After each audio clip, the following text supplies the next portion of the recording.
I want to say welcome to everybody here. One of the things we're going to talk about tonight is property taxes once again. That's if you listen to anybody in the legislature, there is almost nothing else to talk about at this point. Property taxes is the king. I do think there are some things we can do legislatively to change our property tax laws in our state to make it a lot less, let me just say this, it may not make people happy, but it might make them less angry. And I think that's maybe a good goal to have, is to make them less angry by changing some things about how property taxes are done. We have a number of ideas. If we have some time tonight, maybe we can talk about that a little bit. I do want to talk about state expenditures because the state of Kansas has a huge impact on local government. And I just wanted you to see a little bit about their budget, because I think when you talk about their budget, they have shifted the burden to local government, and we don't have a lot of other options, I guess, in how we fund some of these programs that people really do expect and that type of thing. So I do want you to see some data about their budget, because I think you're not going to see it anyplace else. So then I have we're in the middle of adopting, if you will, our 2026 budget right now. In fact, the manager put out his recommended budget to staff just yesterday afternoon. And Kevin, you know when that's supposed to be to the commission, the manager's recommended budget? Do we know the date on that? July 30th is when time. Okay, so the end of July? That might be right. The official rollout at the meeting. Okay. June 30th or July 30th? July 30th. June 30th? I think it's July 30th. Three weeks to adoption. Yeah, I'm going to go out on a limb here and say, from my experience, I think it's probably June 30th, but maybe I'm wrong. But it gives us some time for us to find any changes we want to make to the budget. There's going to be a couple of public hearings coming up, and one of those is an evening hearing, one of those is a morning hearing, which I really don't like that morning hearing because it's the same day as budget adoption, August the 20th. So we're planning to adopt the budget after any changes that need to be made on August the 20th. That meeting is a regular BOCC meeting on a Wednesday morning at 9 a.m. So during that meeting, we will have a public hearing on the budget and receive and file all those comments, and then we'll go into the budget deliberations and any amendments that might need to be offered to change the budget in some way, and then eventually we'll end up with a motion, hopefully to adopt the budget if we can agree. And if not, that does put us in a very awkward position because the state of Kansas does require us to pass a budget in August. So right now the plan is to adopt that budget on August the 20th. Having said that, and you'll see a slide later on in just a few minutes here, that there is an evening meeting about 10 days or so before that, or 2 weeks before that, something like that. It's on the slide. I'll show you in just a minute. But that's an evening meeting. That's, again, a Wednesday, but it's, I think, 6 p.m. or so. And that is a chance, really, that's the best chance, I think, for you to speak to something specific. We're really inviting you officially to please come talk on our budget. And I can tell you that in the last, I won't tell you how long, many, many years, I have had, I would say, probably 10 to 1 people asking for increases to our budget rather than any decreases to our budget. So most of the people who advocate at those meetings are advocating for increases in spending. And then we have a CIP plan. We'll talk about that. There's a lot of projects on the table, and a lot of these you may never have heard of before, but it's important to see a 5-year plan. So we actually have, I would call it like a 1-year plan and a 5-year plan. And we have a watch list. We'll talk about those in just a few minutes. Then we have a budget timeline. That includes that slide about the public hearings. And we'll save most of the time tonight for questions and answers. So if you see a question, if you can hold it, if you want to hold it, we can circle back and do questions and answers all at the same time. If you really want to interrupt me, that's fine. I can stop talking. We can do a Q&A whenever you feel like that's important. So if you have the freedom to ask a question whenever, but I do have the intention of spending most of our time tonight on Q&A. So I'm going to go through a whole lot of data really very fast. And so with that. So here's a property tax overview. We have a county appraiser. One of the changes I would like to see us make as a state of Kansas is essentially bring the appraiser's office back under the state of Kansas. Now, technically speaking, they already are. The way it works is the governor is our executive of our state, and then she appoints secretaries of her departments. One of those is Department of Revenue. And under the Secretary of the Department of Revenue, there's a division called the Property Valuation Division. And under the Property Valuation Division, there is staff that does all kinds of things. But one of the things they actually do is they work with the county appraisers across the state of Kansas. So we have a Sedgwick County appraiser, and he is, if you will, monitored and corrected if there's a correction that needs to be made or something like that in his processes. The state of Kansas takes that role. The county's responsibility for the appraiser is to provide funding for the office. That's the salaries of the staff. They have about 70 appraiser staff. The computers and cars and carpet and desks and all the things they do, telephones, and all the cost of operating the office falls to the county commission. But the appraiser does his work, and they evaluate properties on a regular basis. They look at things like age and square footage and similar sales. Those are what we call comps that are similar to your home. And then they look at other things like market trends and things like that. And what we know right now is that market trends are a very strong factor in property tax appraisals right now. Because housing, if you're not familiar with what's going on, there's still bidding wars going on. I have 3 of my kids that are in the process of buying and selling homes right now, and all 3 of them are going through this process of having to bid above the asking price to get that house. And so there's a housing shortage in Sedgwick County. We know that. And because there's a housing shortage, because of supply chain issues, and because of labor shortages and things like that, housing prices are just going up rapidly. And so the appraiser's job is to determine the fair market value on residential properties.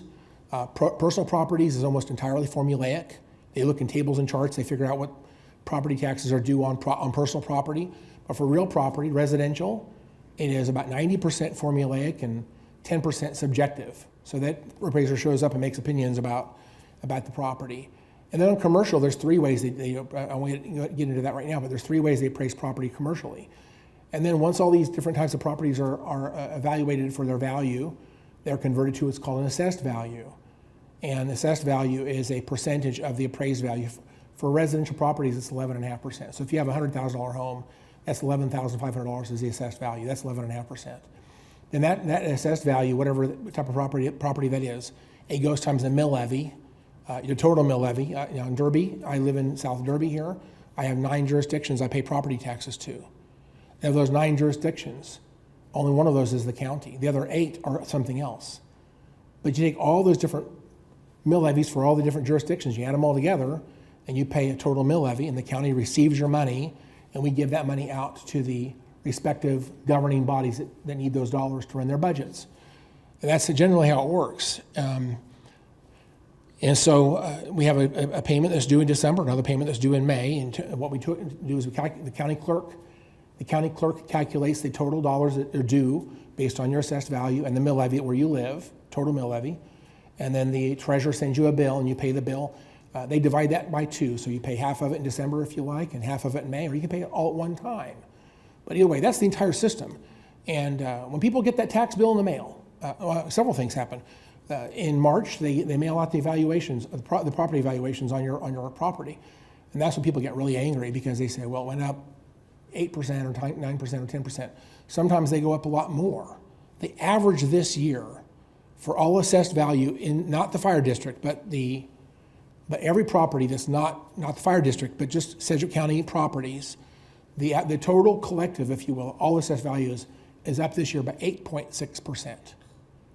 So what that means is if we keep our mill levy exactly the same, with that assessed value growth, we would have an 8.6% increase in our revenue fund from property taxes.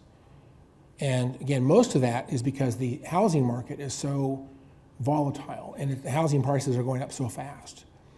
And so that's that. So when you get that valuation notice in March, that's a pretty, usually people, on one hand, you want your property to appraise worth more, you want your property to be worth more money because in a sense, someday you'll get to realize that and you'll say, well, I bought the house for this, and I sold the house for this, and I have this capital gain on that property, and I have all this equity now. And so on one hand, we want our properties to increase in value. But when it comes to taxes, people don't like those higher numbers because they know that typically translates into higher tax payments. So we get the valuations go out in March, and then we work through the budget process, and there's appeals that are going on, and finally they certify that number to the county finance and the county CFO and the county manager and the county commission. They certify that number. That just happened last week, and so I say 8.6%. Literally a week ago, I would have told you it was 7.49%, but it changed because of property appraisals. Yes, ma'am. I would like to correct a little bit. Instead of saying we want this, I would say some people want that, because some people buy a house and live in the house and pass that down generationally. So we're not looking to, some people are looking to move and sell houses and realize that, and some people never are. So to your point, again, I don't want to generalize too much, but most people, I mean, that way, some people don't, most people would say, I want my property to be worth more money in the future. It's like an investment. You buy an investment, you hope it gets worth more money in the future. You don't want it to be worth less money. But I see your point. To your point, people sometimes don't buy it for that reason, right? They're not buying it as an investment. They're buying it as a place to live, and then they want to be able to pass that down to someone else and stays in the family. Maybe their goal has nothing to do with having a property worth more money. That's not their goal at all for some people. For many people, though, we would say they would like their properties to be worth more in the future, with the exception of having to pay more tax dollars. So anyway, we pass our budgets in August through this process. We have a very tight tax schedule and the entire process to get from property appraisals through the appeals process to a certified number. Then we have what we call the last up day. That's coming up here, I think, next week. I believe it's next week. And then there's a vote that I think it's the same meeting, I believe. There is an intent to exceed the revenue neutral rate. That's Senate Bill 17, is that right? I forget the number now. But anyway, we have a requirement that if you plan to exceed the revenue neutral rate, you have to declare that with an actual vote. So this year, that 8.6% increase, we would need to lower the mill levy by a little bit more than 2.2 or 2.25 mills to get the same dollars we had previous year. So the question is, if we don't think we're going to be able to cut that budget 2.25 mills, okay, giving up $14 million of assessed value growth in our property tax funds, then we'll need to make a vote that we intend to exceed the revenue neutral rate. And that's a vote we have to take. This law requires that there is a motion, a second, and an actual vote. And this is published. And so that what the legislature has done is they changed the definition of what tax increase is. So years ago, politicians would say, we didn't increase your taxes, but the property tax revenues would continue to increase year over year over year. And so what they really meant by that is we didn't change the mill levy rate. The rate of taxation didn't change. Your house is worth more money and we left the rate the same, therefore we got more dollars. We don't call that a tax increase, but that's what we mean by that. The legislature said, well, that's not what we mean by that. When you increase tax dollars as a consequence of whatever you do with the mill levy and whatever happens to your assessed value, if the dollars goes up, that's a tax increase. So they redefined that word, if you will. And so we have a threshold, and there are some jurisdictions that have been able to keep the revenue neutral rate level for a year or two.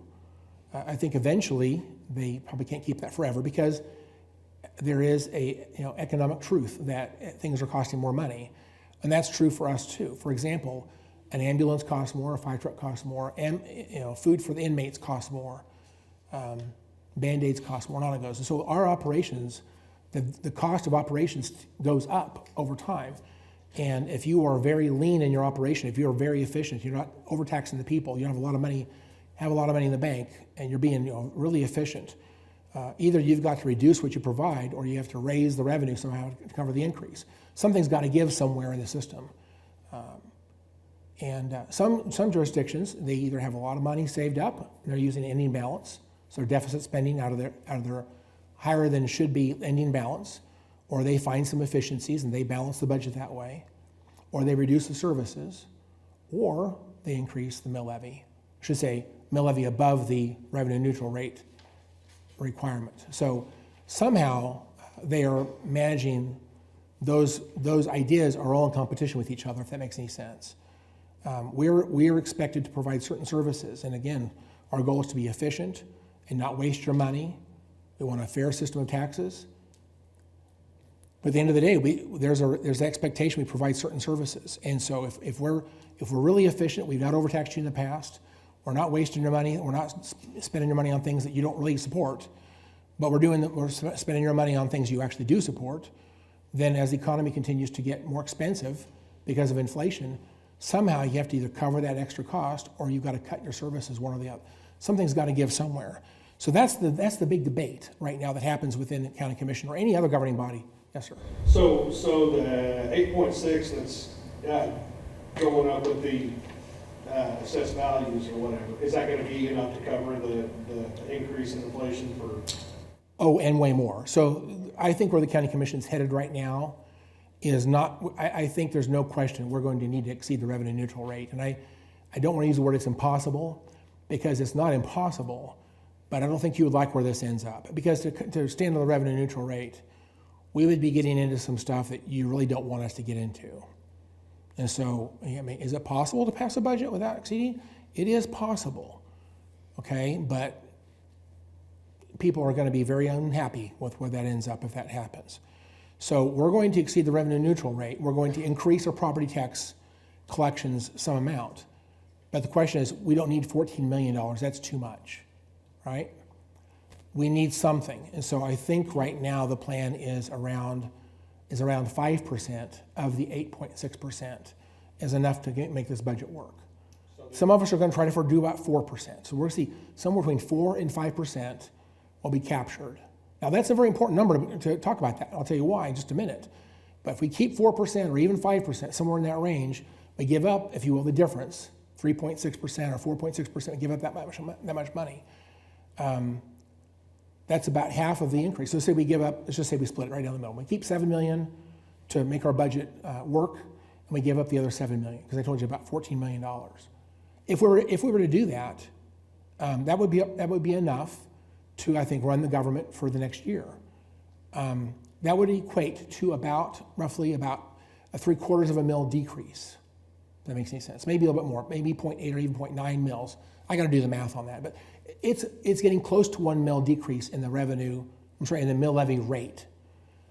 So by decreasing the mill levy by almost a mil, we still increase property tax collections by, let's say, about $7 or $8 million, because the total increase of the assessed value is about 8.6%. So I don't think we're planning to keep all that money.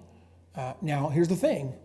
WSU, I know y'all don't like that topic, but they get 1.5 mils. It's just a calculation. We don't get to choose how much we give them. We just calculate 8.6% increase. Okay. So we know the assessed value is whatever the number is, times 1.5 mils. In WSU, here's your $12 million. So regardless, they get the 8.6. They get 8.6 no matter what. The county decides we want more. Exactly. So one of the things we'd like to do is change the law so that let's say we did want to stay under the revenue neutral rate. Let's say we did. If we want to stay under the revenue neutral rate, we'd actually have to go find their increase somewhere else and reduce the budget somewhere else to give them their increase, because they're getting their increase no matter what happens. You say you want to change state law, but I've never seen this end up in our legislative platform in the 5-6 years that I've been here. You know why that is? It's been an ongoing issue. So I think we're talking about this a little bit more right now than we were before this new commission was on this. The new commission is a little bit more interested in this topic. And So there's momentum potentially? there's a small amount of momentum. And here, I think some options are this. We could do, and I'm getting a little sidetracked here. This is more of a Q&A question, okay? The question is, what should we do? Should we just leave things alone and not address this? Larry, just to make sure you understand, can you hear me okay? I have a hard time here. I'm trying to speak very slowly and very loudly, so hopefully you can hear me. But Wichita University, back in the 1970s, wanted to become Wichita State University. And so when Wichita University was brought under the regents of our state, they said, well, we will do that, which means you're now open to some state support and things like that. There's a great advantage to the state university to be a state university. But they said, for you to be a state university, Wichita, you need to levy 1.5 mils as a local support for this university. And the county commission, when this happened, the county commission said, well, we have a lot of students that don't live in Wichita. They live in Derby and Mulvane or wherever. And we think it's more appropriate for the 1.5 mils to be a countywide mill levy. So they made a vote on the county commission to move the 1.5 mils to the county. So we have a countywide 1.5 mil levy tax that satisfies the regents in their demand for us to provide local support so that the university would stay under the regents.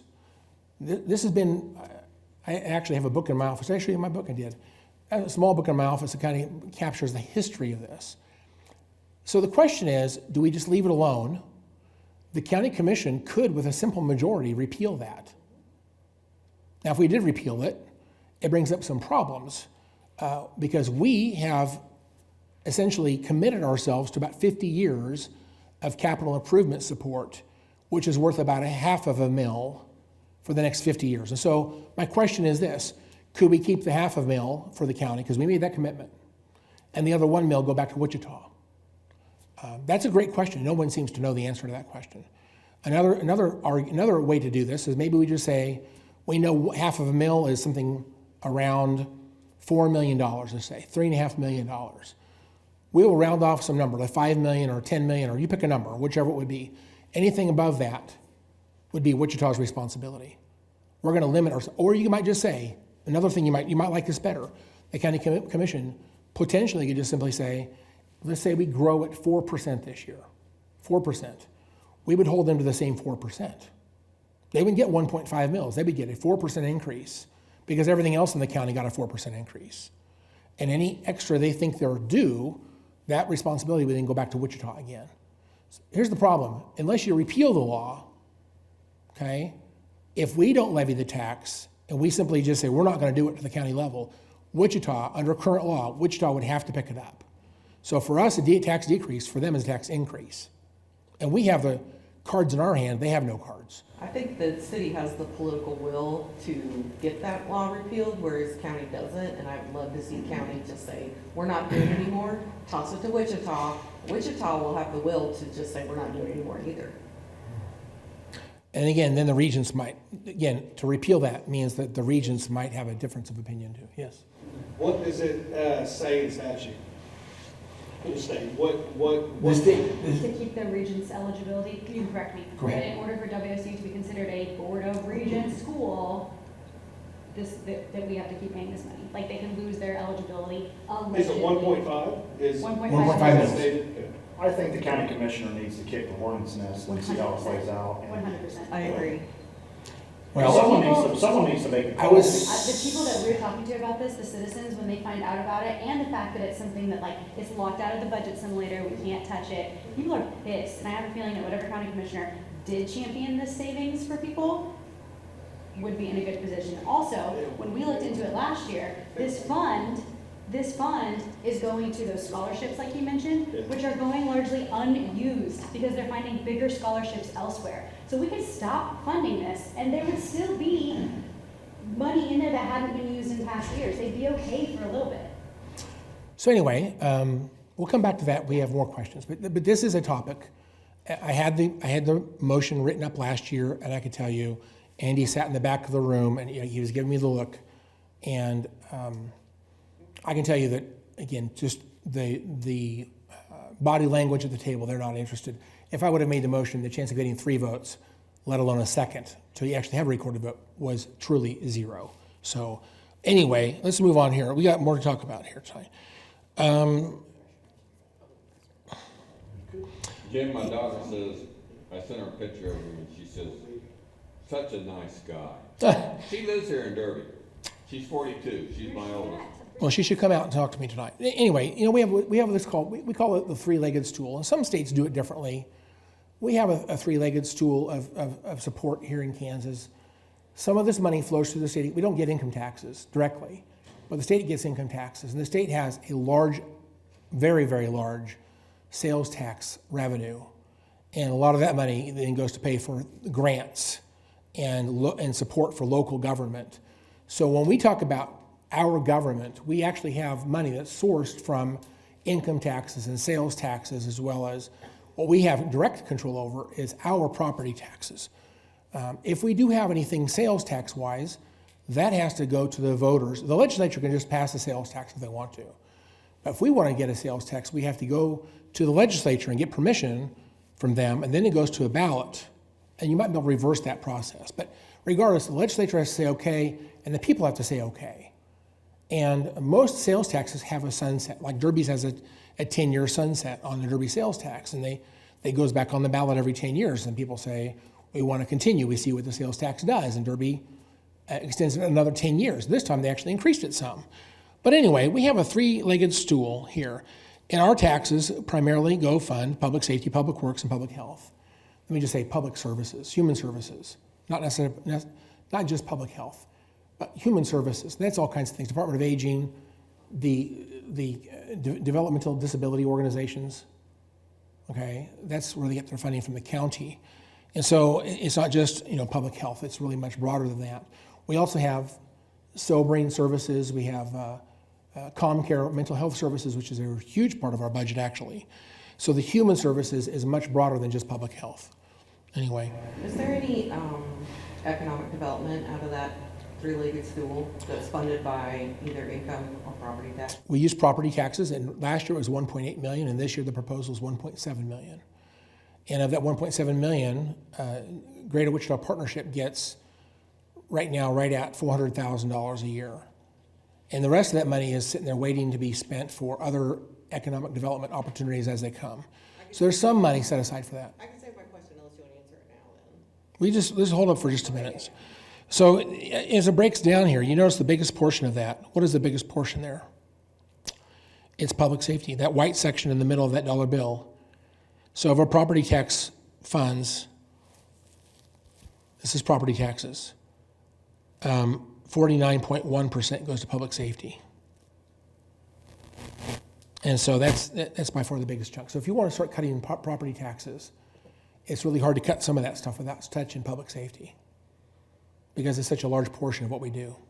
The sheriff's office alone is like $85 million right now out of the $200 million we take in the current year's budget. We're at $199 million in property tax. The sheriff's office by itself takes about $85 million of the 200. The jail's part of that, right? The district attorney is another chunk. Our court system, we fund the courts, everything except for the judges' salaries. So district court is a very large expense. And we also have things like forensic science. We have, you just mentioned the jail. We have all of our services that transitions people from jail or incarceration back into the public sector safety. So all the parole officers, we call them intensive supervision officers and all that. Those folks are part of public safety. Public safety also includes, no, I may be wrong. Let me not mention that. Anyway, notice that the culture and recreation, which gets a lot of attention, is 4.7% of the budget. So that's, okay, let's move on. City expenditures. I just want you to see this slide here, because this, I don't think you'll see this anyplace else. There's two scales on the y-axis there. And actually that one on the left should be labeled dollars, not all funds. It's both all funds and state general fund on the left side. I made a mistake there. On the right side is a percent change. So what you see here is you have 6 different lines to look at. You have the all funds budget, and the all funds budget is mostly not, it has a lot of non-discretionary stuff in it. The all funds budget includes the state general fund, so it's part of the all funds budget. It's not in addition to, okay? All funds budget has all their fee funds in it, has all the federal grant funds in it that are non-discretionary. So all funds budget right now, the last there you see $27 billion. Now that is a big number. Has it always included all the grants and everything? The all funds budget does. All funds is everything. Increase in the next. That's right. What I want you to notice there, the all funds budget, which is that brown line in the middle there, notice how steep that is. Look from 2015 to 2025. You see how steep that line looks? That is a very, very high percent increase year over year. It's a lot flatter when you go left of 2015. It gets a lot flatter. it has really ramped up. And if you look at the light blue line, that's the percent change, so those lines are kind of related. The state general fund, which is the dark blue line, this one down at the bottom here, okay, that's the state general fund. So when they talk about things like school funding and things like that, they're only talking about the money from the state general fund. There's another set of money in the all funds budget, which we don't even talk about. So the money we talk about for schools, we say how much money is coming out of the state budget for schools, they're generally only talking about the discretionary part of that, which is the state general fund portion. The all funds portion of that is not even being debated. It's not even really, it's almost like nobody even knows about it, okay? How much does county, out of all these lines, which ones does county not have any impact on whatsoever? Like county leadership? I don't understand the question, I'm sorry. So you're showing us a graph with, it's trending up everything. I'm not sure the point you're trying to make with this, but how much does the county commission impact whether or not those lines go up or down? We have no impact at all. We can't change it. This is 100% decided by the legislature, okay? What I want you to see though, pardon? A total of state income, correct? The all funds is everything. The state general fund is the discretionary portion of the budget. Okay, so they can make decisions to spend money or not spend money. But the all funds includes everything, all the fee funds, all the grant funds, it includes everything, including the state general fund. All of that's included in the all funds budget. But here, I was in the legislature back in 2015. Actually, I left in 2015. I became a county commissioner right here. And I look what happened since then. And one of the reasons I bring this up is because the state of Kansas is so laser focused on what they consider to be inefficient local government. You hear it all the time.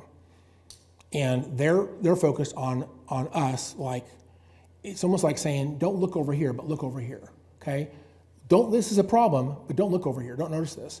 Stay focused on local government, and they're inefficient, and their budgets are out of control. We, as a legislature, have responsibility then to do something to rein them back in. And they have been focused on issue of local property tax funds literally for the last 4 or 5 years has been a major focus of the legislature. Meanwhile, while they're focused on that, their budgets have blown up. If you can take a snippet of this and you can find areas in here where year over year their budgets are growing 15, 20% a year. Okay, it's extremely high. I have a $27 billion all funds budget. And the state general fund right now, if you look at that, I believe it's about $12 billion. About $12 billion state general fund. When I was in the legislature, it was $5.3 billion. The all funds budget was about $13 billion. They've doubled it since 2015. So you're saying your cost has increased? No, but what I'm saying is they have some challenges at the state. Meanwhile, on the long sheet. Hopefully, you guys have the long sheet. Do you have the long sheet in front of you? Okay. I want to point out something. They have, and I'm not trying to blame them. It's fine that they make these changes. In fact, I probably agree with some of the changes. I think it's okay. But they have shifted responsibility of some of these. There's 16 state agencies that are operated by the county. 16, like the election office, for example. They don't fund the election office. We fund that with your property taxes out of local funds. Okay, and right now the tag office is clearly a state office. That's the staff that works in the office is county staff, but it's a state function. Okay, that's 2. There's 16 of those agencies. The state of Kansas has continued to reduce funding from the state to local government.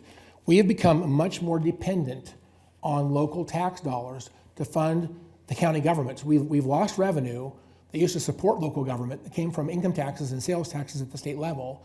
They provided revenue for local governments to provide services. They've reduced the funding from the state of Kansas. We've had to backfill that with property tax dollars. And meanwhile, these 16 agencies have reduced their funding from the state. Look at lines 21 and 22 on the left-hand side to see those numbers up in the vertical column. Look at rows 21 and 22. Expenditures on mandated state services and the state revenues for mandated services. Look at this. The expenditures has gone up 33%, and the revenues has gone down 18%. You see the problem? Our services didn't go down. It's just that you guys are paying for it. Well, isn't that what they did this year with property tax? They took away from the state level and just basically made you guys be. Well, the way they made one change with property tax this year. Really, they wanted to do more, and some other ideas, in my opinion, are really flawed. I have some great ideas on property taxes. I'd love to share those if you guys have time and interest. But they took away the 1.5 mils of the state level 1.5 mils, and they did it primarily because they wanted to fund those state office buildings with other sources of revenue. Now the state can say this, that all the property taxes you pay, none of it is for the state. All of it is for schools or local decisions of your local government, your township, your cemetery district, your library district, your water district, whatever it is. And of course, your county commission, your county government, and your city government. Those are all the property taxes you pay has nothing to do with the state of Kansas. Now, there is a 20 mil payment that goes to all schools. Everybody pays 20 mils. It is a state mandate, but they don't say that's their money because it's for schools, okay? It's a state mandate, so we have no control over that. That's legislative. It's 20 mils, but they'll say, well, that's schools. That's not the state of Kansas doing it. That's just for schools. So we can spin this different ways, but my point is, they are saying right now that the property tax problem that everyone's angry about, it's not a state problem, it's a local problem, right? And they're trying to pass laws that will reduce our ability to essentially govern, okay? I think we need to be efficient and not waste your money. We should tax just enough to provide services and nothing more. We don't want to waste your money. We want to provide the things that you guys want. We talk about a government of the people, for the people, by the people. Really what I want to hear from you guys. What do you want us to do? Actually, I have some questions today. If we can get there, what do you want us to do? I want to hear from you because if you want us to spend more money, I want to hear that. If you want us to spend less money, please tell me that. Let's be more specific. How do you want me to reduce spending? I have to know what's your idea on how we reduce spending. We have to go to find it. You have a great idea.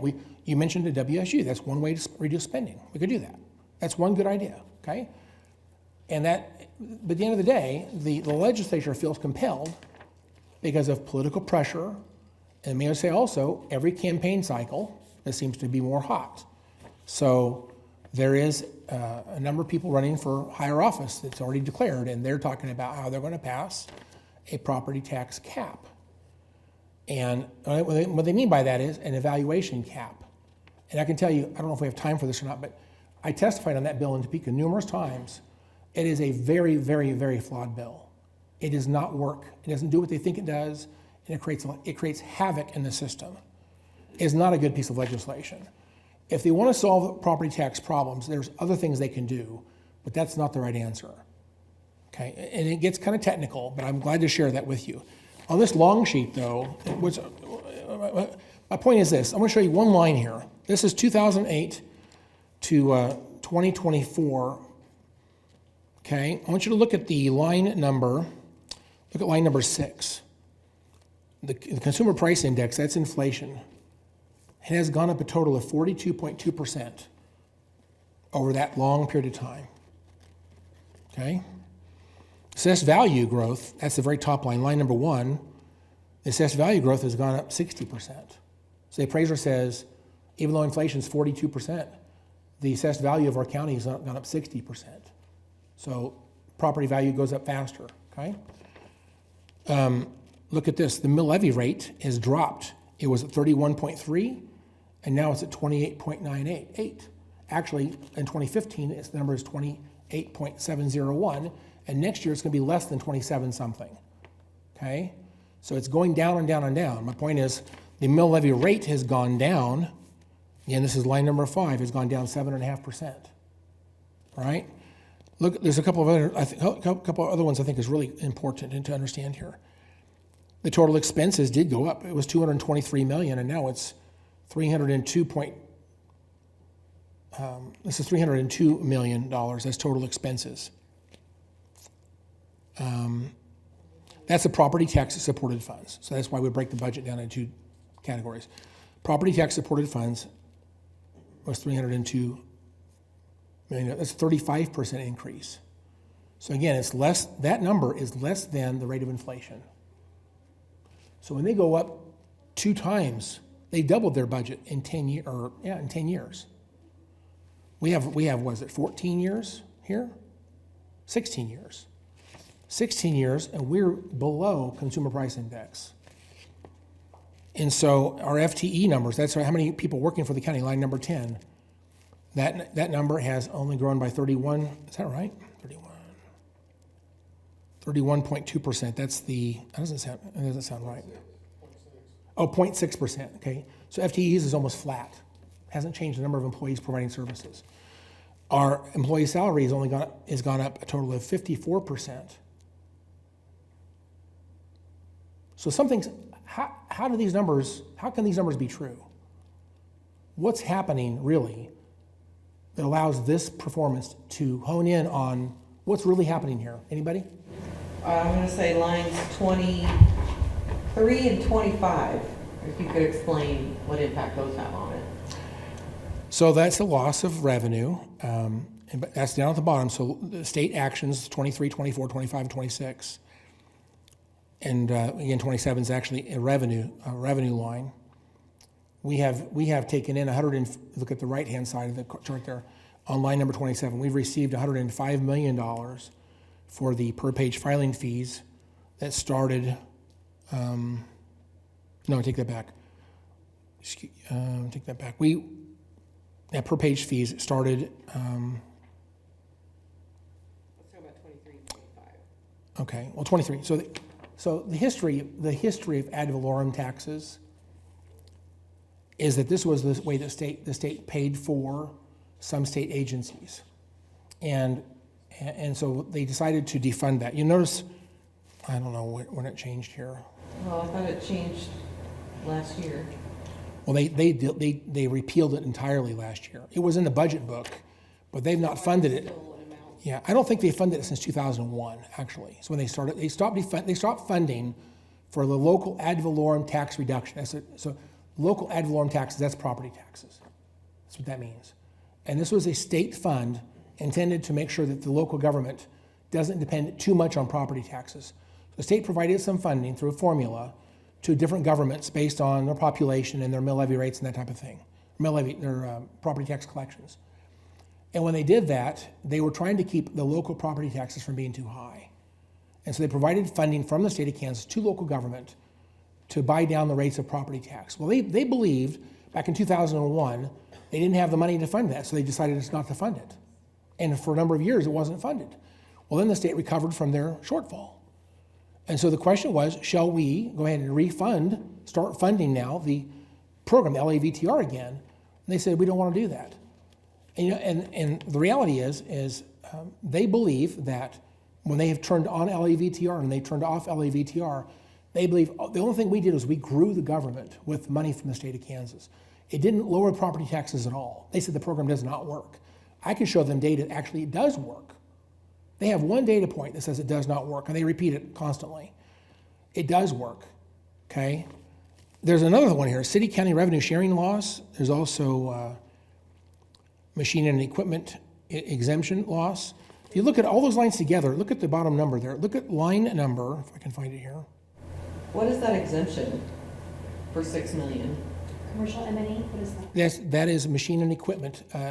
So they changed the law so that when you have, say, a compressor, or say a 5-axis milling machine, okay, and it's bolted to the floor, the question is that real property or is that personal property? And if it's personal property, the business can get an exemption for that. So we decided to be pro-business. They reclassified that not as real property, but as personal property subject to an exemption for property taxes. So there's no taxes on that equipment now. So when they took that property, it was being taxed for property taxes, and they got rid of that. It's a loss. Let me just show you line number, the total, the yellow line at the bottom of all that. The consequence of all 5 of those state actions is a net loss on this 16 years, a loss of $477 million. We didn't get from the state that they would have given us in past years. We didn't get $477 million from the state that they used to fund. okay? So that is a really big number. So I guess my point is, I asked you guys, what's the consequence of all this sheet here? To me, well, if you asked about you had the CPI index, and then you had the, whatever we talked about there, but your percentage increase came in under the CPI, when the assessed number was 20% over. Right. So I'm gonna say that local government has done its job to stay with inflation.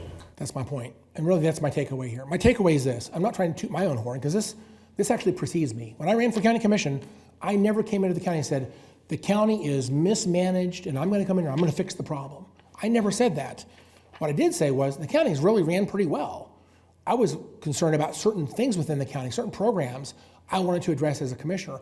That's why I became a county commissioner. But the county has actually been financially managed very well this entire time. It precedes me. I'm not the answer. I'm not the reason it happened.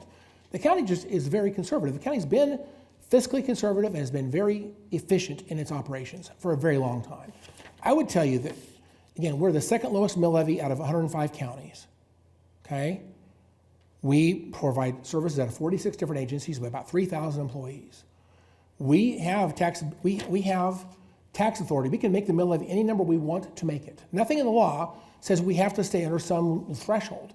We can make the number anything we want it to be. Guess what, our total budget right now is $600 million today. What do you think Johnson County's budget is today? They have 80,000 more people, and ours is $600 million. What do you think theirs is? You said double? $1 billion.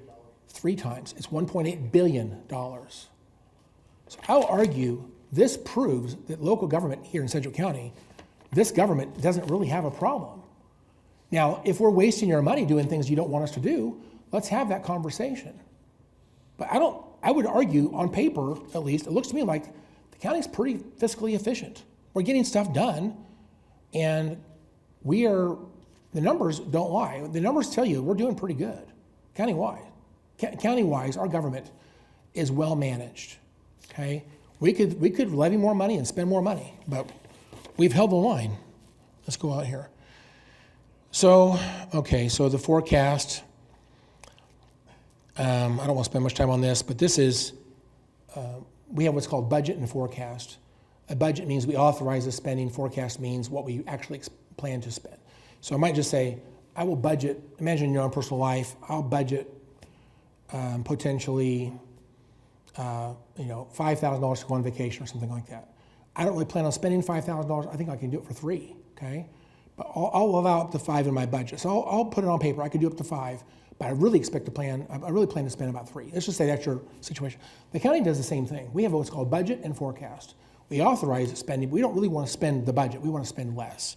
We have a forecast and we have a budget, okay? Is that why I would just bring up the DA, for example, or the sheriff's office, when they come say, we didn't anticipate this is something we have to do, it's outside the budget proposal from 7 or 8 months ago, you guys still approve it? Yeah. You're not pulling out of something else, Right. You have reserve? Right. Okay. Yep, exactly. So when we pass a budget, we don't really plan to spend all that money. That's a really important point.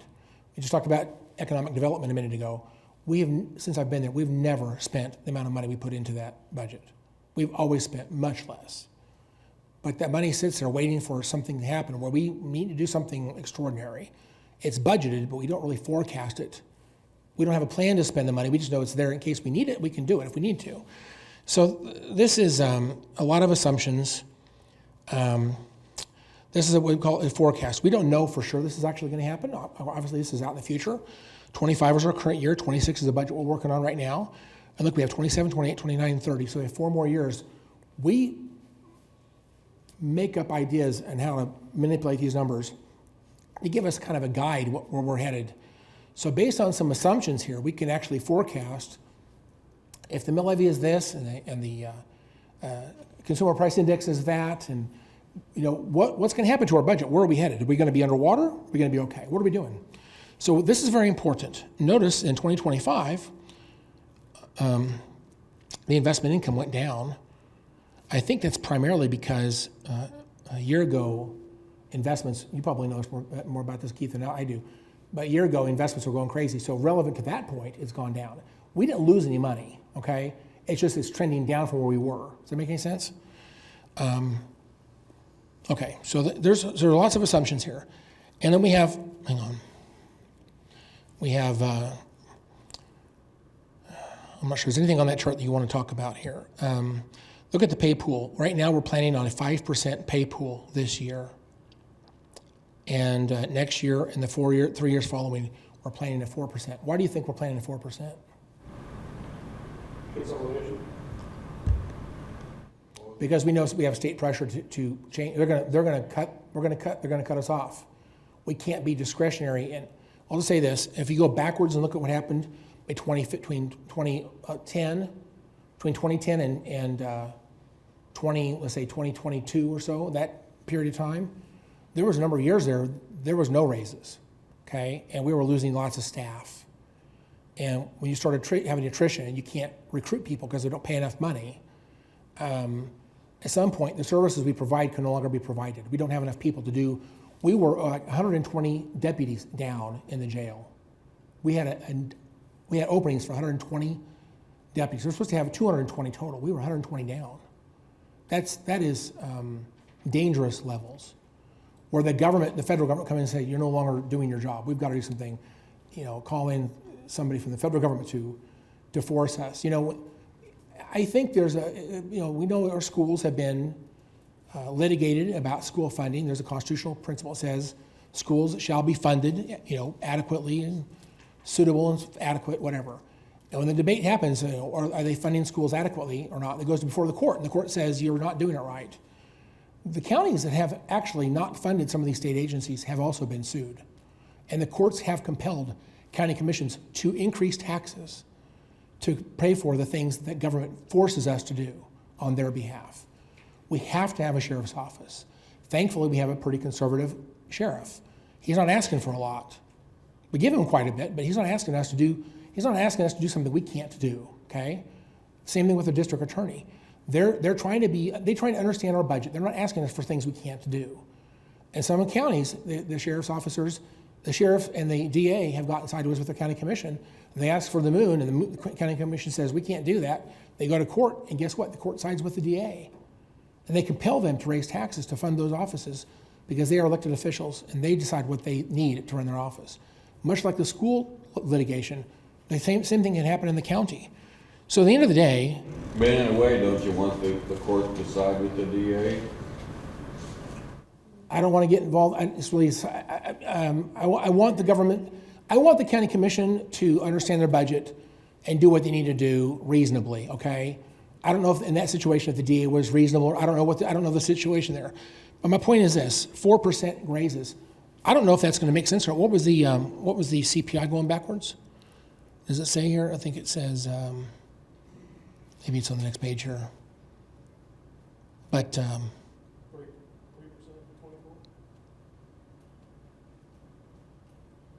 I don't know where that would be here, but maybe it's on the next page. Nope. Anyway, there's an assumption by the state legislature that 3% or 4% is the maximum we can ever increase our budget. There's two different pieces of legislation. One of them is going to pass. Okay, and if it doesn't pass, I don't know. I would be shocked if it did not pass. I believe it is going to pass, but there's two different proposals. One's for 3%, one's for 4%, which means if this passes, we can never, ever grow a budget more than that number, whatever that number is going to be. So there's really no way around that at that point. So we don't want to plan out in the future for something that has an increase more than 4% because we don't think we can get there. In other words, I'm conceding the fact that legislation is going to pass. And we're not going to be able to simply say, in a year like this year, where they say consumer price index, let's say this year is 5%. If that happens next year and the year after that, then we only give them a 4% raise. What does that really mean? That means your police officer is not really getting a raise. His take-home pay is actually less than what it cost him a year ago. He's going backwards in his career. So we've got to be very careful with that, right? We want to pay people, because if you don't pay people, they won't stay. And by the way, when you lose people, you get new people, and the new people don't have any experience. And it takes a lot of money to onboard them and to train them and get them, and by the time you get them all set and they're unhappy, then they leave as well. So the costs of keeping staff goes way up if you don't pay them to stay. So the strategy might be you give them a reasonable raise, maybe they won't leave, it actually saves taxpayer money to pay our staff. You got to be careful. If you underpay them too much, they go away, then you have a real problem because you have to replace that staff. Okay? Okay, forecast here again. Again, it says here at the bottom, this is not a recommendation. That's true. This is just a spitball on what might happen. Notice all that red on that page. Okay. Okay. You guys have in your hands a sheet looks like this. Who in here took the budget simulator? Well, good. We have a budget simulator. What'd you think about that? There's some good things and there's some things that need to be updated. Yeah, I didn't care for much of it, but what'd you think? I'll say it for you, it was a joke. It was a joke. Faith, how would you say it? I would say, since I sat on the group that tried to inform the city budget, it's better than the city one, but that's not saying much because there's not the opportunity to dial down into specific things. When you look at the sheriff's department, which includes the jail, that's one of the biggest expenditures we have. I think people would like to zip in on different things. It's too vague. It's too generic. There's not enough detail. It's like saying, this is the public safety bar. Well, you know that's 100 things. I think there needs to be more detail because people don't know necessarily. Well, this is our first year of really doing this way. This was the information on the simulator, correct? It is. This is the result of the simulator. My question is, so I took the simulator. I cut everything, except for like 3 That's the items. first thing I did too. But I ended up with a $2.3 million in the green. Yep. My question is, I heard from the lady that helped design the website, there was about 300 submissions. Out of those 300, what is the 300 saying? Are they saying, cut it? I mean, you guys have had enough time to look at the information. I think that's what this is. Is that what this is? That's what this is. Here's one part of it. One part of it is so important because it was so limited in what you could change. Yeah. If you didn't balance the budget, you could not submit it, and they didn't capture the data if that happened. Okay. So this is only for people who submitted a budget. It almost forces you, to not cut, or I should say to increase taxes, if you will. Because in the priorities built within this I think are very interesting. There's also what I call drop off. Like the first question gets more attention than the last question. Right. There's drop off, right? Well, and I put it to where not to increase, keep taxes the way they were, because if you look at a lot of the bond issues around the area, 60% failed. Yep. Why? People don't want their taxes raised. Right. They don't want to pay the extra money. So what I'm saying Also- is, I mean, like, I'll bring up, like WSU, I think all money from the exploration place needs to be cut. They have too much money. I mean, there's a lot of areas to where we can start pulling money from areas to be able to use in other areas because they don't need it. So for the record, he said cut exploration place. Just want to make sure that's for the record here. Yeah, that's what I said, because they have a lot of money in their savings. I think we did the same thing, because I first went and just reduced everything, and sure, found that surplus right away. And then I was like, okay, realistically, not everyone's gonna like that. So then I just went and cut like culture and everything in that. And then again, there was like, we were breaking even at that point. So yeah, similar. So that simulator, I think, starts out with about $3.5 million deficit. It also includes a 5% capture of the assessed value. At that time, what they thought was 7.49%. So they thought they were keeping about 2/3 of the assessed value growth was going to be kept on that budget simulator. The average time on this was 4 minutes. Really? Yeah. Well, I'm worried because some hard decisions have to be made, and I don't know if people are going to be able to make the hard decisions. So I don't really have, you know what, here's the problem with this. I appreciate the effort. It was kind of fun to look at something like that. There's nothing in here that I think is serious enough to actually direct me to do anything. I can't take away anything from this exercise. Say, based on what people told me, I know what to do now. That can't be deduced. Well, sure it can. Like, if 46% want to keep extension and 39 don't, and 13 want to raise it, I would say then people kind of want to keep extension the way it is and don't get rid of it. Whereas, I don't know, noxious weeds, 51% wanted to keep that versus 63 on stormwater drainage. That's pretty much people saying, I want this program, don't cut it, maybe don't increase it, but they're definitely saying, this is important to me. Whereas ComCare, that's 45 is lower than I thought it would be. Sedgwick County Zoo rated higher than ComCare. For people that just want to keep the budgeting the same. So I think it's weird that arts and culture and public service, you look, those percentages are real close to just keep everything the same. Which is surprising, honestly. Because you had three choices, keep it the same, raise it or decrease. Right. Which on this, like what pointed out, 44% want to take money away from exploration plays. And that's the majority. So are you guys getting your information from the 300? Or are you taking it in from all different directions? That's my question. How much much do you weight take does it have? from something that you only got 300 responses from, in a county that has what, We're not the 300. 600,000 people? Yeah, there's like 1, 2, 3, 4, 5, there's like 300 from the moon. 3% in here. Well, that's why it's a good question to see how this is weighted. Yeah. Let me give you another point of this. The professor at WSU that did this for us, great guy. I love him. He's a great guy. But he had all of his students do this, and they all submitted. So they were from Wichita State University.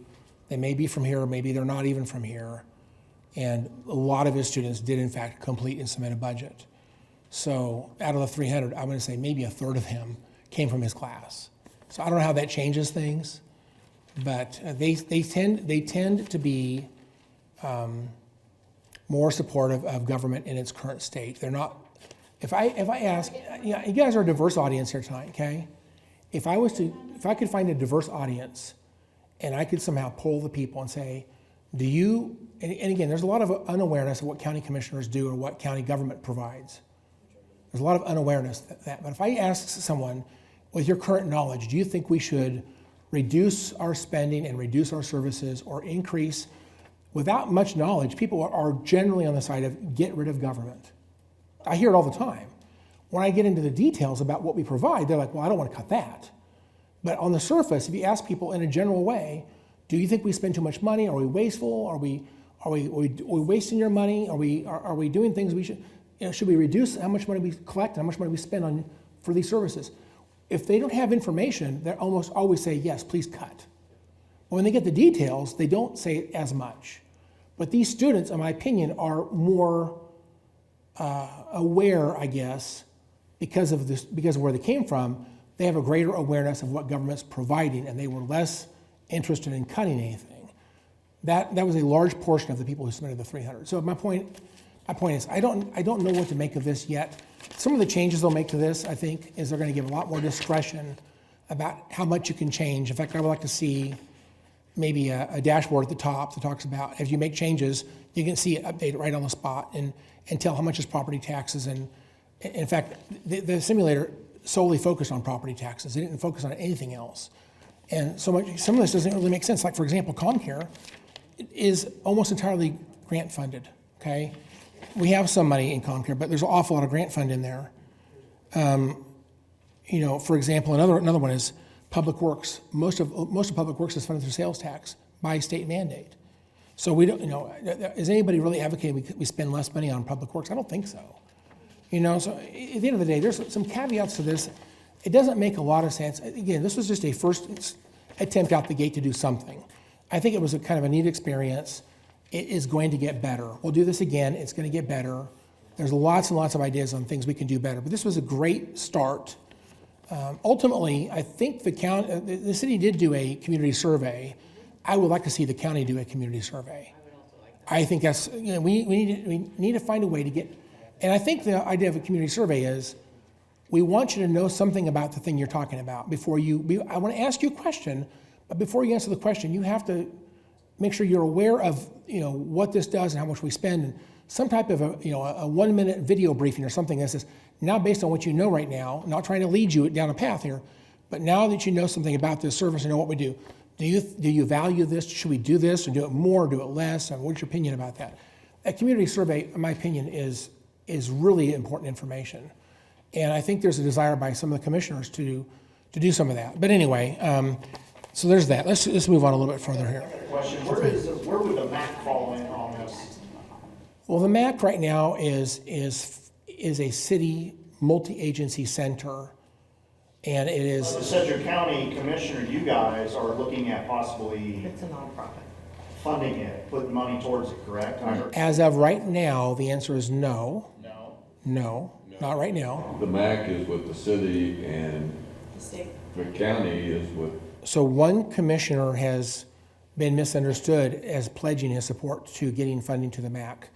That was more of a misunderstanding. If you ask him, he would tell you that was a misunderstanding. That's not what he did not intend to make a commitment. Okay, but there was a pressure by a group. They interpreted his answers to be a commitment of $1 or $2 million, presumably. That was what, Leading Kansas, that group? I forget what it's called, something like that. That sounds right.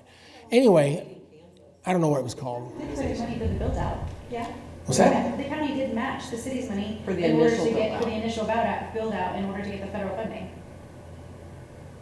Not an ongoing management, but we 100% matched. That's what We did the match, but it wasn't a lot of money. It was like $100,000. order to get the federal chunk of money that mostly went to the build out. So- The city and the county did a matching contribution, but that's it But as far I as. have- I heard that there was a possibility of, I haven't heard any talks of Ongoing. ongoing, haven't because heard ultimately anything. the city and it's ultimately. We just got a state-run presentation from the MAC thing. today, The so they didn't say state anything about is that. going to manage. Right. So as of right now, the county is focused on substance abuse treatments and mental health.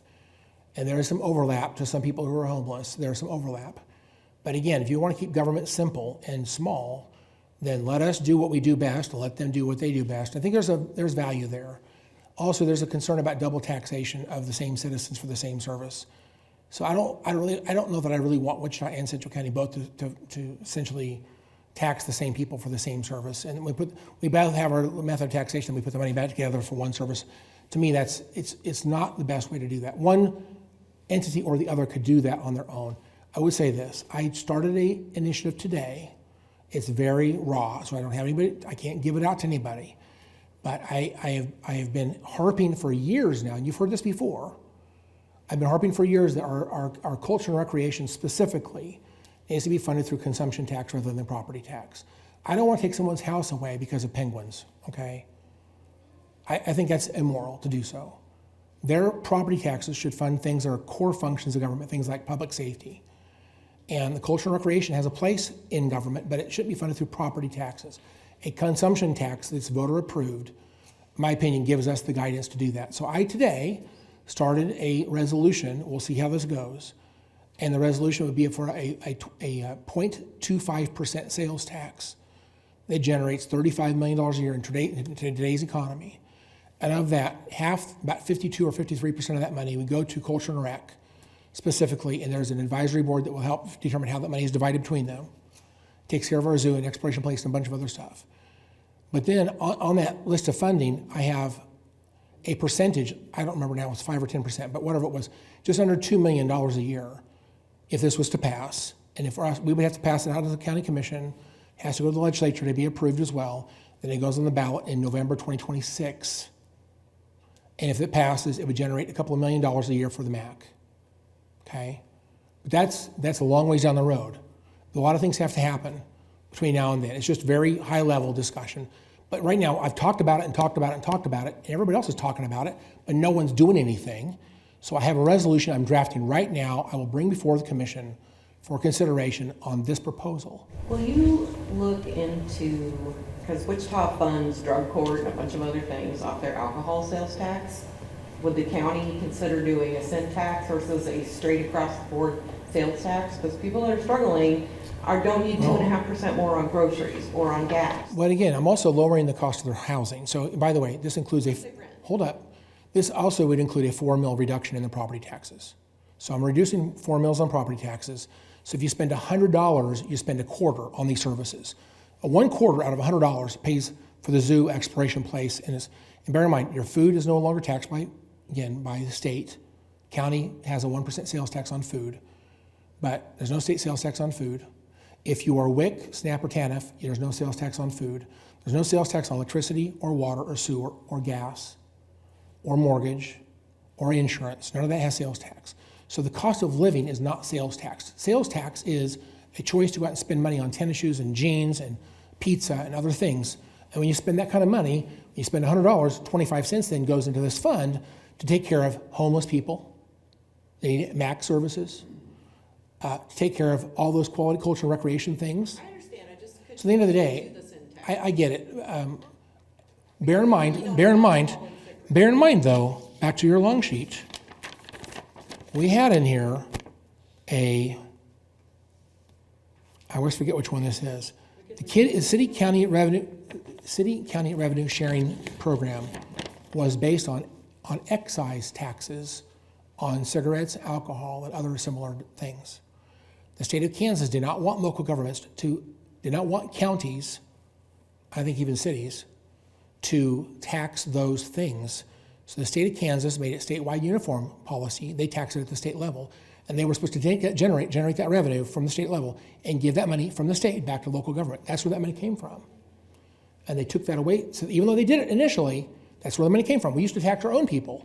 They took the right of us to tax that people and took that away, put it at the state level, and then they gave us the money from the state. Then they stopped.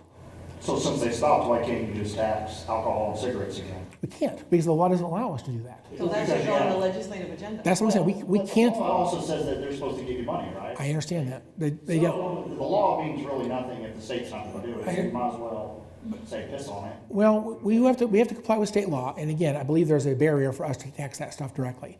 Now, some of that money you're talking about, the alcohol money, is money from the state of Kansas. They didn't tax that directly, locally. That money is from the state of Kansas on an alcohol tax, and that money is given to cities, not to counties.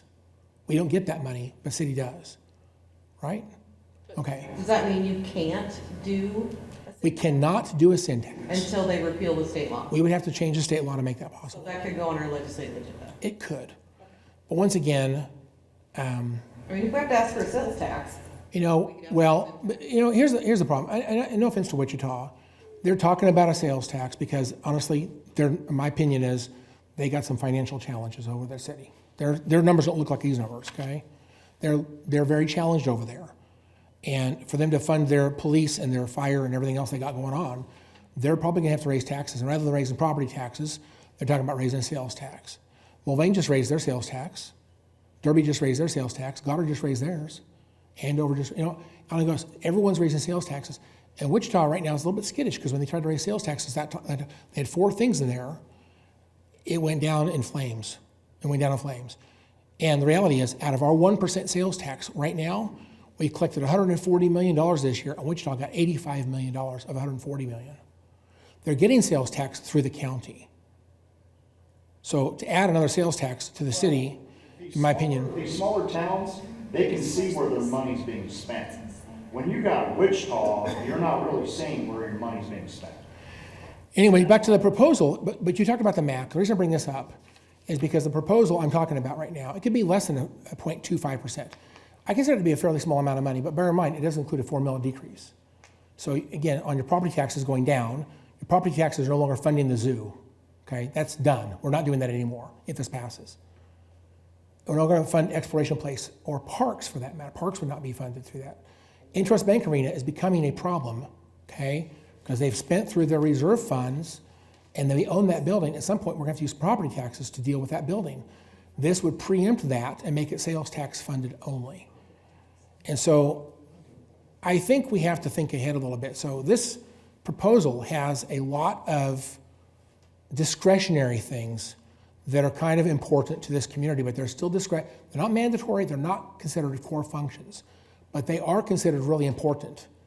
We did have, by the way, a ballot question on the zoo back in 1985 that passed with a big number. It says, shall Sedgwick County buy this land for this much money and establish a park system and a zoo?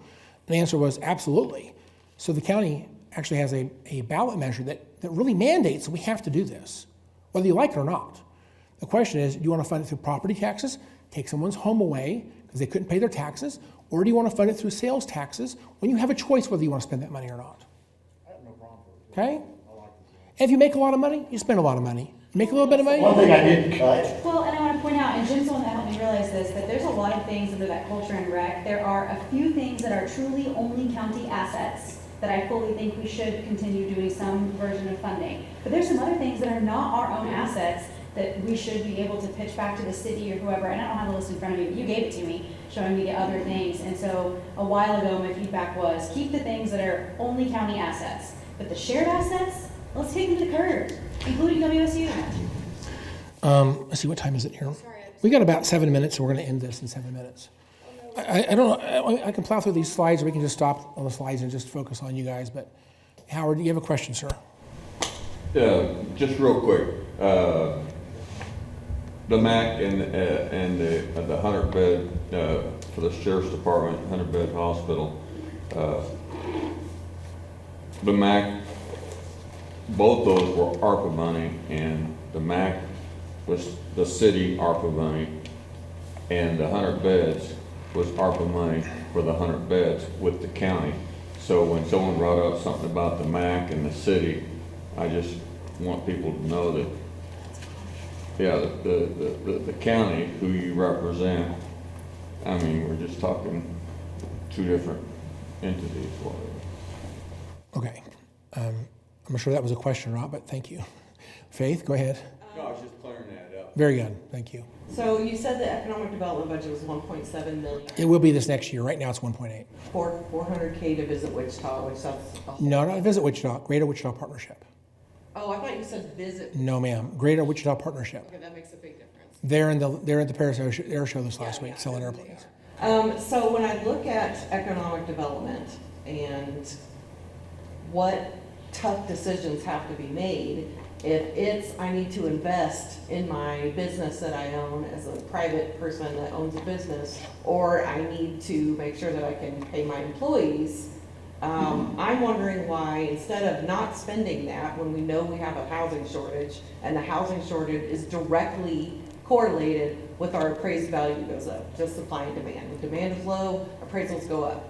In the city of Wichita, we're talking about this, but why don't we invest in like incentives to developers to build more housing? If our appraisals are continuing to skyrocket well and above inflation, well and above, you know, everything, and we just need more housing stock. So will the county invest in that instead of investing in business when it looks like business is already getting? Well, I'm afraid of the incentives. That's where you get into the weeds and the county starts promising things and the city starts promising things and. I don't mean I'd like to challenge you. ordinance where instead of like funding this, which we don't do that in times of famine, we do that in times of feast. So what do we do with that money when we're now in famine? We need to invest in housing. Housing is one of the #1 issues in this. It is, and can I just say a couple things? Number one, I think there's some really good solutions to the housing problem, but it is bypassing almost everybody who's involved in the conversation. I've talked to Chris Labram, our director of MABCD, about some ways to lower the cost of housing, and he was blown away at some of these ideas that should be done. It deals with the idea of how we build neighborhoods and regulations and getting some of the cost out that right now is embedded in the system. We've not rethought about how we build neighborhoods. And there are some really great ideas out there that would revolutionize the cost of affordable housing. But let me just say this. You made a comment that since housing prices are going up, that this is a real problem on taxes. Let me just make one point here. The county appraiser really, his only job is to figure out how to divide the tax burden. And so, and you've heard my trick question before, if everybody's value goes up the same percentage or goes down the same percentage, no one pays more or less taxes at all. The only way tax dollars goes up is if the governing body passes a bigger budget. And how that burden is divided is determined by the appraiser. So what I'm saying is, the fact that house values goes up doesn't really matter. What does matter is how big our budget gets. And if I levy more taxes, follow me, if I levy more taxes so I have more money to incentivize builders to do certain things, I'm now using people's hard-earned money, which should be for core functions of government. I'm taking their money, threatening to take their homes away if they don't pay their taxes, and I'm using that money to actually offset someone else's cost of housing, which is unfair, right? I'm overtaxing this so I can incentivize that. These people may not agree with that, right? So I'm taking their money against their will, giving their money away. Someone else that moves in this house, they get a better deal than that guy's got. And at the end of the day, I don't know how effective that solution actually is. Incentivizing with tax dollars actually is probably negative to the whole issue of affordable housing. We do it with equipment, you just said that, you get to count your machine as tax-free. Yeah. So, I mean, I feel like corporate America and business gets all kinds of incentives, and us people that are just the little guys that own our. But so my point is this: if I could incentivize housing by making it less expensive to build housing, because we actually get the government to deregulate a lot of stuff that needs to happen, and change the way we build neighborhoods, so the cost of housing, let's say, is 30% less. Okay, I can't give them 30% of the money of that cost of that house.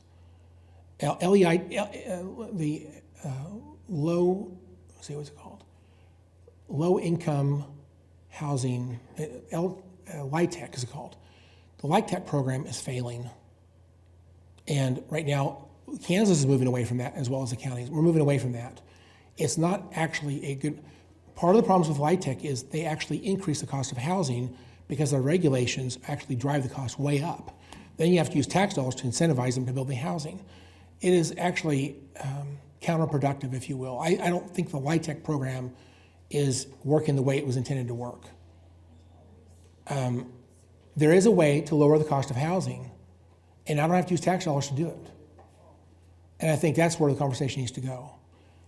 I'll just say, I know there are some programs out there, but I think, don't prejudge me, Faith. I can see the look on your face. I can see the look. If we're gonna build the houses, then we wouldn't be in a housing shortage. So whatever we're already doing is already not working, so we need to do something different. We can't wait for somebody to come up with a magical neighborhood solution. Well, And we just came from like the task housing force edition, meeting, so I live in so southeast by the Air Force This Base. is what's being said. Town Park, which is off of Pawnee between Rock and Webb, they're building new houses, so they're single family, multifamily. These houses are starting at $230,000. Missing A middle slab, housing, yeah. no basement. Denise and I walked through them, and I'm like, I would be upset how big these houses are and paying starting price of $230,000. They're building places, and people are moving in, but I would be upset with my house payment. I believe there's ways to build houses for the $100,000 price range. We just got to get there. They're not building them. Well, and again, part of the problem is our comprehensive plan, which is a city-county joint comprehensive plan, does not designate places for this type of housing. So we're building these roads, we're building neighborhoods with these curved roads with names like Oak Knoll, okay, or whatever, some kind of fancy name. They got beautiful ponds, and the roads are really wide, and they got sidewalks, and they got streetlights, and they're in beautiful neighborhoods, but all that adds cost. And there's ways of doing this. I don't like the duplexes. I think duplexes are overdone. The duplexes are super ugly. They're not any cheaper necessarily. They're still putting granite countertops in the duplexes. They're not getting the cost out. If you want to build a less expensive home, you can do it. You're right. The builders don't want to do that. Part of the problem is I don't think they understand that there's actually a market for the lesser expensive homes. They need to find places in the city and the county that are designated for a certain type of housing. And I don't mean tiny homes either. I'm talking about regular homes. You look at Derby, for example. Go back to Kokomo and Lakeview, these streets over here. Those houses, when they were built for the war, because we needed places to put housing, right? That was government created housing. What did they do? They built lots and lots of housing. A lot of them didn't even have garages at all. They were 2 and 3 bedroom homes, single bathroom. They had a little storage on the side, and they had a kitchenette type of thing. In today's world, you want to remove as many walls as possible. You have an open area. So you have a kitchen, dining, living area. It's all one space. You have a single bathroom, 2 bedrooms, no garage. And this is home that's 900 square feet. And you change the design. So you got 6 or 7 different designs, and you alternate those opposites. You have a plan A and a plan A opposite. And you stagger this distance from the front of the road. The roads are now straight, and they're more narrow. And there's no sidewalks, there's no street lights. At the end of the day, the cost of that housing goes way, way down. Okay, so these are slab-on-grade homes. We're talking about an area of around $100,000 per home. And they look nice because everyone's got a tree in the front yard, and the houses are staggered. They're all different colors. The roofs are different. they look like a regular neighborhood, like a traditional neighborhood.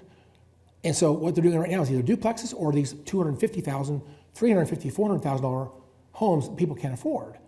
And no one's doing the $100,000 homes. It can be done. Part of the problem is right now there's not a vision for what we're talking about, and I think the market is not really understood. So anyway, I think we're out of time here, but I have more slides I'd love to go through, but I don't think we have time. It is 8 o'clock. I'll just say this. It is what it is, and it's very complicated. And my only thought is, as we talk about the homes, is why do we want to build more homes? Yeah. And I know that sounds stupid, but I'm a pretty knowledgeable guy. So that gets into, and I would tell you there's a shortage of homes. One of the reasons that rent for a lot of people. But there's nothing you can do about it. We're talking about a nationwide issue. But it's worse here. We have a housing shortage here. We have a housing shortage here that's driving the prices way up.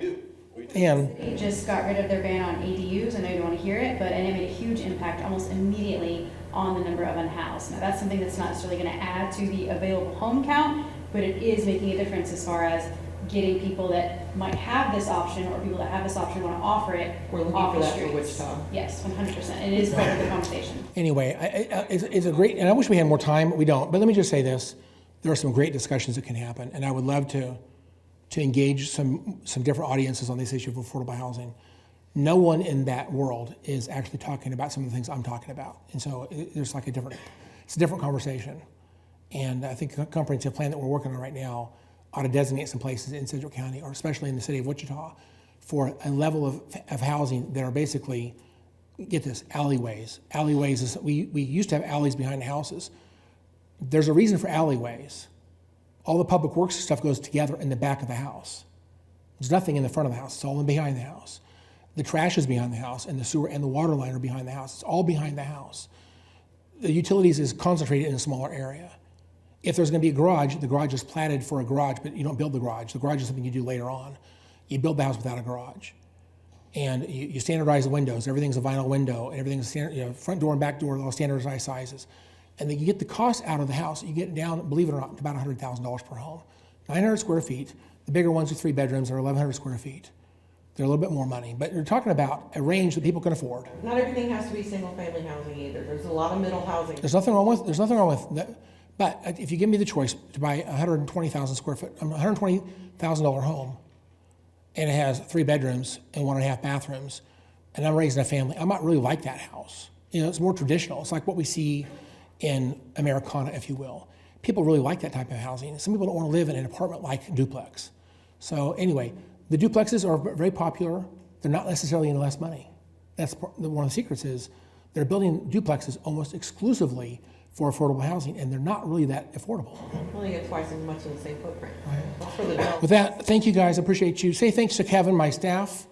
Appreciate you so much. And we'll do this again in 4 months if you guys are interested, but I hope we get more people.